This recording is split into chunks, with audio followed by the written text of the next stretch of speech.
نگاه کنید تاجیک‌ها را چه خیلی فریب کردستند. اکاجون سلام علیکم دینا شما بلیت گرفتنی دیدم که یا جای دیگه از اون تا که چهجا 4000 از اون بده اونجا بلیت گرفتم و یوز کایزان بلاک ما بودم که 64000 سوختم خطا کردم بلا باید از شما میگفتم اکاجون پیش 4000 شده 65000 سوختم سه بلیت دیگه بگی اکا کی سه سواشی دامی علفا کایزان بلاک میزدم دیدیم برادران ریال авиара هم нархош арзон هم ҳамаи авиакассиёш ай вазъияти ҳамаи аэропортҳо бохабар буда барои шумо ай ҳама рейсҳои арзона пешниҳод мекунам. ҳар моҳа зиёда ай 10000 тоҷика ай Россия ба Тоҷикистон ва ай Тоҷикистон ба Россия равон мекунад.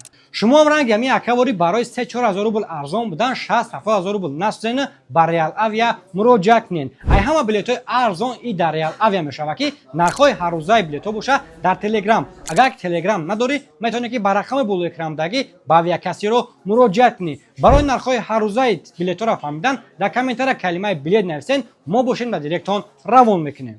агар хоҳӣ ки бо нархи арзон ва бе ягон мушкилӣ аз ватан ба Русия ё ки аз Русия ба ватан баргардӣ пас ба Реал Авиа муроҷиат кун.